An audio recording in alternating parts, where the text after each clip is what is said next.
பிரியமானவர்களே, ஆண்டவரும் உலக இரட்சகருமான இயேசு கிறிஸ்துவின் நாமத்தில் என் அன்பின் வாழ்த்துக்கள்.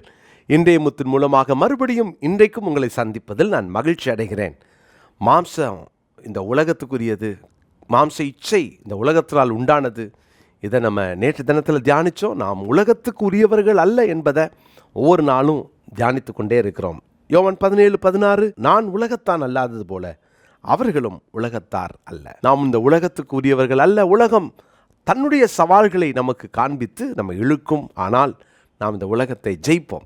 எல்லாருக்கும் கர்த்தர் அந்த ஜெயத்தை கொடுக்கணும். நேற்று தினத்தில் தீர்மானிச்சிருப்பீங்க, நான் நம்புகிறேன். அது சரியான அந்த ஃபாஸ்டிங் டிசிப்ளின் நமக்குள்ளே வரட்டும். அதை டெய்லி கடைப்பிடிங்க, கர்த்தர் கிருபை தருவார். இன்றைக்கி இன்னொரு சவாலை நான் உங்களுக்கு உலகத்தில் காண்பிக்க விரும்புகிறேன். என்னோடு கூட வேதத்தை திருப்பிக் கொள்ளுங்கள்.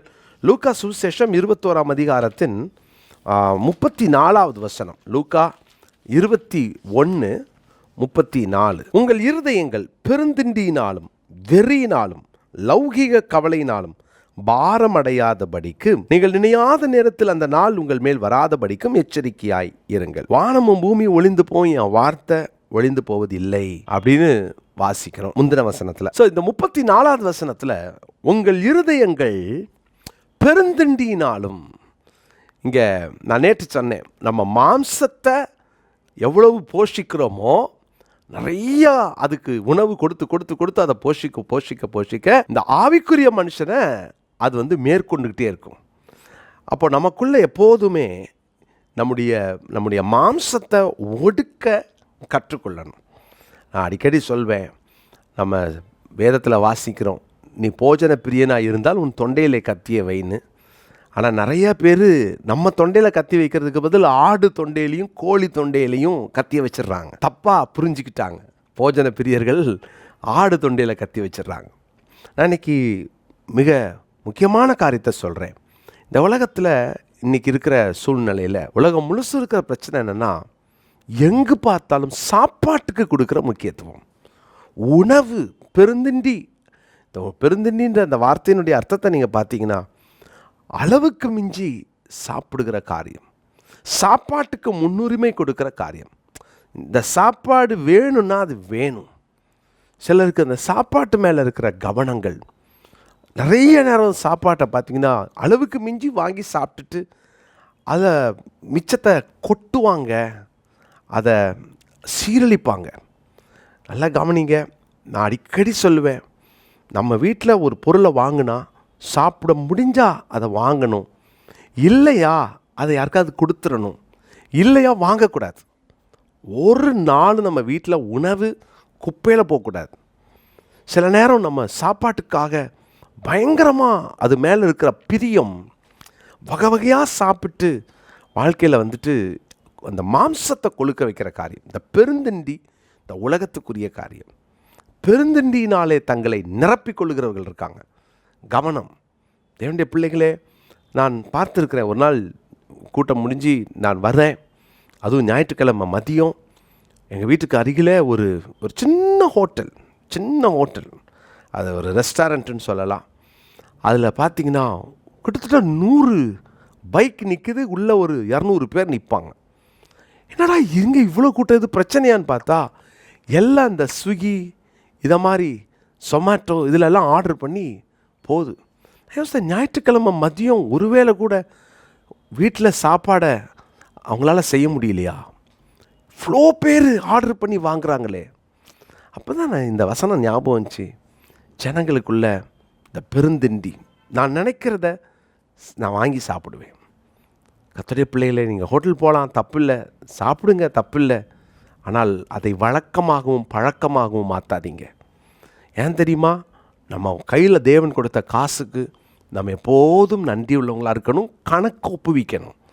நம்ம சாப்பிட்ற சாப்பாட்டில் கூட கவனமாக இருக்கணும். எல்லாத்தையும் நான் சாப்பிடுவேன், அடித்து புசின்னு சொல்லிட்டாரு, இல்லை, தொண்டையில் கத்தி வச்சுக்கோங்க. எப்போதும் சொல்லுங்கள், ஆண்டவரே என் சாப்பாட்டில் கூட இச்சை வந்துடக்கூடாது. இஸ்ரவேல் ஜனங்களுக்கு அது நடந்துச்சு. நான் உங்களுக்கு அந்த வசனத்தை காமிக்கிறேன். என்னாகமத்தின் புஸ்தகம் 21ஆம் அதிகாரம் 5ஆம் வசனத்தை பாருங்களேன். ஜனங்கள் தேவனுக்கும் மோசேக்கும் விரோதமாய் பேசி, நாங்கள் வனாந்திரத்தில் சாகும்படி நீங்கள் எங்களை எகிப்து தேசத்திலிருந்து வரப்பண்ணினது என்ன? இங்கே அப்பமும் இல்லை, தண்ணீரும் இல்லை. இந்த அற்பமான உணவு எங்கள் மனதுக்கு வெறுப்பாக இருக்கிறது. எது? மன்னாவை, ஆண்டவர் கொடுத்த மன்னாவை எப்படி சொல்கிறாங்க? அற்பமான உணவு எங்கள் மனதுக்கு வெறுப்பாக இருக்கிறது. சில பிள்ளைங்களுக்கு சில சாப்பாடு பிடிக்காது. அந்த சாப்பாடை கண்டா வெறுப்பாக இருக்குது. ஒரு நாள் ஒரு அம்மா சொன்னாங்க, என் மகன் வீட்டில் செஞ்சு வச்சா அவன் சாப்பிட மாட்டேங்கிறான், வெறுப்பாக இருக்குது, அதை மேலே வெறுப்பை காட்டுறான். ஏன்னா ருசியாக வெளியே ஹோட்டலில் சாப்பிட்டு பழகிட்டான். பிரதர், அவனுடைய பிள்ளைகளே, நம்ம கொஞ்ச காலம் வாழ போகிறோம், என்ஜாய் பண்ணுவதற்கு அல்ல. நீங்கள் சாப்பிடுங்க, ஏதோ மாதத்தில் ஒரு நாள் சாப்பிட்றீங்களா? ஆனால் அன்பாய் சொல்லுகிறேன், ஆண்டவர் கொடுத்த இந்த சாப்பாடை வெறுப்புன்னு சொல்கிறாங்களே, உங்கள் கோவத்தை சாப்பாட்டில் காட்டுறீங்களா? நீங்கள் சாப்பிட்ற அந்த அளவுக்கு மிஞ்சி உங்கள் சரீரத்தை கெடுத்துக்கிறீங்களா? எல்லாவற்றையும் சாப்பிடுங்க, கவனமாக சாப்பிடுங்க, நன்றி சொல்லி சாப்பிடுங்க, பெருந்திண்டினால் நிரப்பப்படாதீங்க. வேண்டாம், தேவனுக்கு பயந்திருப்போம். நம்முடைய உணவு சாப்பிட்டு கொழுப்பதற்கல்ல, தேவனுக்காக உழைக்கணும். எப்போதும் கர்த்தருக்கு முன்பாக, ஆண்டவரே நீங்கள் எனக்கு கொடுத்த உணவுக்காக நன்றி சொல்லுங்கள். இந்த சாப்பாடு சாப்பிடாமல் சோமாலியில் செத்துட்ருக்குறாங்கல்ல, எத்தனை இடத்துல இந்த சாப்பாடு கிடைக்கல. இன்றைக்கி சாப்பாட்டுக்கு மேலே முறுமுறுப்பு வருதா? இந்த சாப்பாடா சீ அப்படின்னு சொல்கிறீங்களா? எந்த உணவு உங்கள் வீட்டில் செஞ்சுருந்தாலும் சாப்பிடுங்க, ஆண்டுக்கு நன்றி சொல்லுங்கள். இன்னொரு வசனத்தை கூட நான் உங்களுக்காக வாசிக்கிறேன். மத்தேயு சுவிசேஷம் 6ஆம் அதிகாரம் 25ஆம் வசனத்தில் நீங்கள் அங்கே பார்த்தீங்கன்னா, அங்கே வேதத்தில் 2 வார்த்தை பயன்படுத்தப்பட்டிருக்கிறது. ஒன்று, உணவுக்காக கவலைப்படாதீங்க, என்னத்தை உண்போன்னு கவலைப்படாதீங்க. நிறைய நேரம் அப்படி தான். இன்றைக்கி நமக்கு அந்த உணவுக்கு மேலே வருகிற அந்த கவலைகள் இருக்குதே, இது மனுஷனை நிறைய நேரம் தேவனை விட்டே பிரிச்சிருது. அவங்களுக்கெல்லாம் மன்னாவை சாப்பிட்டு சலித்து போன ஜனங்கள், ஆனால் தேவன் தூதர்கள் உண்ணும் உணவை கொடுத்து அவர்களை போஷித்தார்.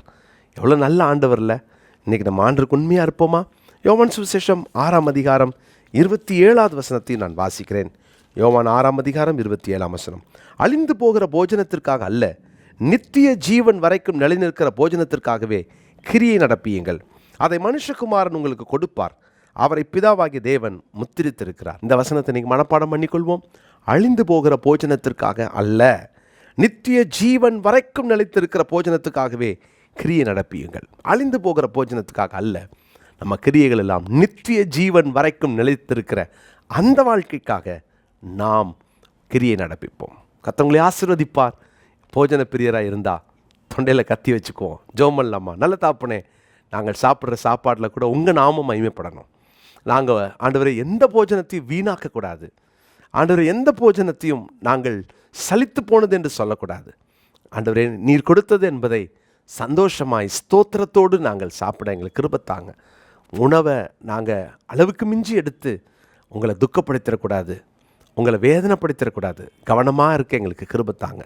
தாழ்த்தி ஒப்பு கொடுக்குறோம். இந்த உலகம் எங்களை போஜனத்தை காமிச்சு மயக்கி ஜெபத்தையும் உபவாசத்தையும் தடுத்துடக்கூடாது.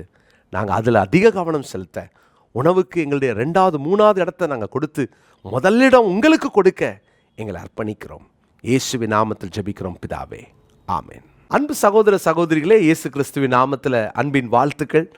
நம்முடைய விங்ஸ் ஆஃப் விக்டரி டயக்னோஸ்டிக் சென்டருக்காக நீங்கள் ஜெபம் பண்ணுங்க. இந்த நிகழ்ச்சியை பார்க்குற எல்லாரும் ஜெபம் பண்ணுங்க. எனக்கு கர்த்தருடைய பிள்ளைகளை இதை பிப்ரவரி மாதத்துக்குள்ளே நம்ம இதை துவங்கணும்னு சொல்லி நான் அதிகமாக பிரயாசப்படுறேன், ஜெபம் பண்ணுறேன். இதற்காக சொவீனியர் போடுறோம். உங்கள் குடும்பத்தின் சார்பில் இந்த சொவீனியரை நீங்கள் ஒரு 10,000 ரூபாய் கொடுத்து இதனுடைய ஆடை நீங்கள் வாங்கிக்கலாம். கீழே காண்கிற நம்பரை நீங்கள் குறிச்சிக்கோங்க. நாங்கள் உடனே அதனுடைய டீட்டெயில்ஸ் உங்களுக்கு அனுப்பி வைக்கிறோம். அது மாத்திரமல்ல, உங்களுக்கு தெரிந்தவர்கள், உங்களுடைய நண்பர்கள், குடும்பத்தார் யாராவது இதற்கு கொடுக்க ஆசையாக இருந்தால் உங்கள் குடும்பத்தின் சார்பில் ஒரு பொருளை வாங்கி கொடுக்கலாம். இதற்கு 45 லட்சம் ரூபாய் தேவை. 45 பேர் 1 லட்சம் ரூபாய் கொடுத்தா போதும். 90 பேர் 50,000 கொடுத்தால் போதும்.